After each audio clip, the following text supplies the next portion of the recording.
이 시간 함께 나눌 하나님의 말씀 에베소서 2장 1절에서 5절 말씀입니다. 그는 허물과 죄로 죽었던 너희를 살리셨도다. 그때 너희는 그 가운데서 행하여 이 세상 풍조를 따르고 공중의 권세 잡은 자를 따랐으니 곧 지금 불순종의 아들들 가운데서 역사하는 영이라.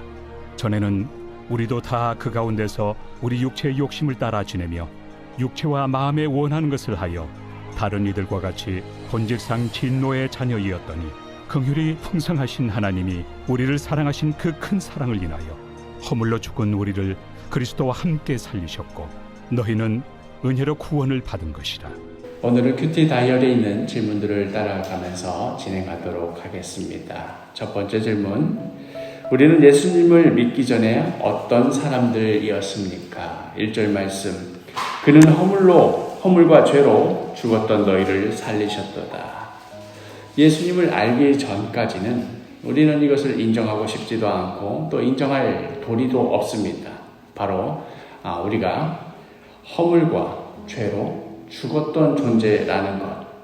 여전히 내가 살아서 숨쉬고 있고 내가 하고 싶은 것 할 수 있고 내 생각, 내 뜻대로 얼마든지 살아갈 수 있기에 이러한 나 자신이 허물과 죄로 이미 죽어있는 그런 상태다 하는 것을 인정할 도리도 없고 또 그렇게 인정할 마음도 없습니다.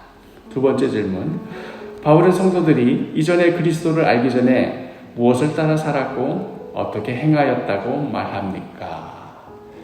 에베소서를 시작하면서 하나님께서 우리를 창세 전부터 택하셔서 하나님의 자녀 삼기로 예정하셨다는 이 예정론의 본격적인 논의로 들어가게 됩니다. 이 예정론을 다루면서 같이 이야기될 수밖에 없는 것이 바로 자유의지입니다. 뭐든지 다 예정되어 있다고 하면 자유의지가 다 무슨 소용인가? 그리고 또 우리가 자유의지를 사용해서 아무것도 결정할 수 없는 그런 처지에서 한 것이라면 그것을 두고 심판한다는 것이 말이 되느냐 하는 그런 식의 이제 오래된 신학적인 질문들이 있었지요. 성경에서 가르치는 자유의지는 세상에서 말하는 자유의지와 다릅니다. 성경에서 말하는 자유의지란 우리가 하나님을 기쁘시게 하는 선을 행할 수 있는 하나님을 기쁘시게 하는 선을 행할 수 있는 의지라고 할 수 있습니다. 성경에서 말하는 자유의지는 하나님을 따로 딱 떼어놓고 우리가 뭘 할 수 있느냐 결정할 수 있느냐 이런 의지를 이야기하는 것이 아닙니다. 하나님과의 관계에 있어서 하나님을 기쁘시게 하는 선을 행할 수 있느냐.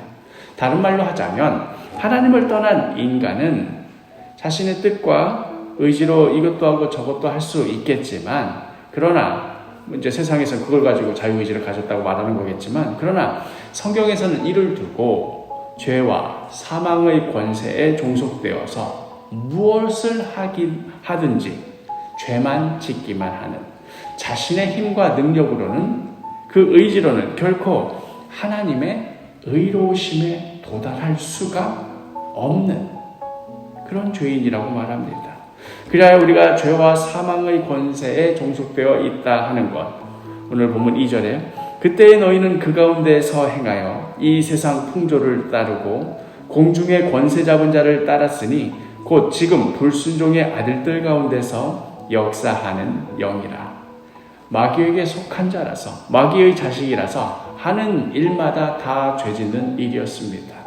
죄를 지은 것 때문에 그것 때문에 죄인이라고 부르는 것이 아니라 죄인이라서 하는 일마다 죄 짓는 것이었던 것이지요. 그리하여 우리가 내 스스로 내 뭔가를 할 수 있다, 내 뜻대로 한다 하는 그런 자유의지를 가졌다고 착각은 하지만 하는 일마다 죄를 짓는 스스로의 의지로는 구원을 가져올 수가 없는 그러한 자였다 하는 의미입니다. 이어지는 3절에 전에는 우리도 다 그 가운데서 우리 육체의 욕심을 따라 지내며 육체와 마음에 원하는 것을 하여 다른 이들과 같이 본질상 진노의 자녀이었더니 그리하여 우리 힘과 능력으로는 결코 하나님의 의로우심에 도달할 수 없는 하나님과 원수가 되었던 본질상 진노의 자녀이었던 자였다. 이것이 성경의 진단입니다. 세 번째 질문, 죄로 죽을 수밖에 없었던 우리는 하나님의 어떠한 속성을 가지고 무엇으로 구원받았습니까? 4절과 5절, 긍휼이 풍성하신 하나님이 우리를 사랑하신 그 큰 사랑을 인하여 허물로 죽은 우리를 그리스도와 함께 살리셨고 너희는 은혜로 구원받은 것이라. 그리하여 죄와 사망의 권세 아래 얽매여 있던 우리를 위하여 긍휼이 풍성하신 하나님의 그 큰 사랑으로 인하여서 그리스도께서 이 땅에 오셔서 십자가 대속을 통해 우리가 그 죄와 사망의 권세에서 빠져나올 수 있었던 것입니다. 그래야 이제는 우리가 뭘 행하였느냐, 우리가 어떤 성취를 이루고 어떤 공로를 가졌느냐 하는 것이 아닌 하나님의 은혜로 하나님의 자녀가 되었다 하는 그 사실 하나로 우리가 구원 백성이 되는 것입니다. 마지막 질문, 허물로 죽을 수밖에 없었던 나 자신이 하나님의 은혜로 구원을 받았다는 말씀을 보며 무엇을 느낍니까? 나 자신이 허물로 인하여 죽을 수밖에 없었던 존재였다 하는 것, 그걸 깨닫는 것조차도 하나님의 은혜입니다.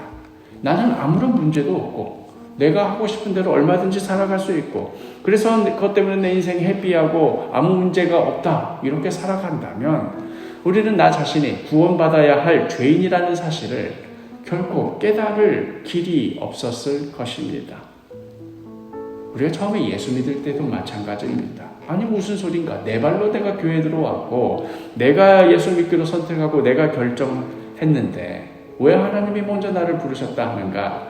그렇게 생각이 들지만 그러나 성경을 알아가면 알아갈수록 하나님께서 나를 위하여 행하신 일이 무엇인지 깨달으면 깨달을수록 이 모든 것이 하나님의 은혜였음을 깨닫게 됩니다. 나의 어떠함이 아니라 내가 뭘 어찌하고 말고 이러한 것이 아니라 하나님의 어떠하심으로 말미암아 긍휼이 풍성하신 하나님, 그 하나님의 어떠하심으로 말미암아 내가 하나님의 자녀가 되었음을 깨닫게 됩니다.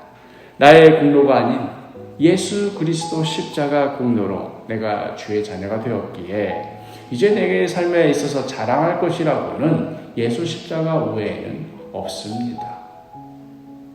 내가 그때 예수 믿을 상황이 전혀 안 됐는데 참 기특하게 예수 믿을 생각을 해서 내가 그래서 하나님 백성 되었다. 그러면 그때 내가 기특하게 예수 믿을 생각한 그 자체 그걸 자랑하면 할 수 있겠지요. 그러나 그게 아니라니까요. 하나님 은혜 때문이었습니다. 사랑하는 사도교회 식구 여러분, 우리는 하나님의 은혜로 구원받은 백성입니다. 하나님의 은혜로 구원받았다. 바로 이 지점에서 우리의 모든 이야기, 우리의 모든 삶이 시작됩니다. 다 하나님께서 주셨으니, 다 하나님의 뜻 가운데 이런 일이 벌어졌으니 우리가 해야 될 것이 무엇입니까? 우리가 자랑할 것이 무엇이겠습니까? 하나님 앞에 그저 겸손해야 할 따름입니다. 하나님께 그저 감사할 따름입니다. 또한 그 큰 은혜를 거저 선물로 받았으니 이제 그 은혜를 이웃에게 흘려가는 삶을 살아갈 뿐입니다. 오늘 하루도 하나님의 그 큰 사랑으로 말미암아 예수 그리스도 십자가의 공로로 주님의 자녀가 되신 우리 성도 여러분, 오늘 하루도 주님 앞에 겸손히 엎드리며 주님께 감사하며 또한 받은 은혜 흘려보내며 살아가시는 복된 하루가 되기를 간절히 축복합니다.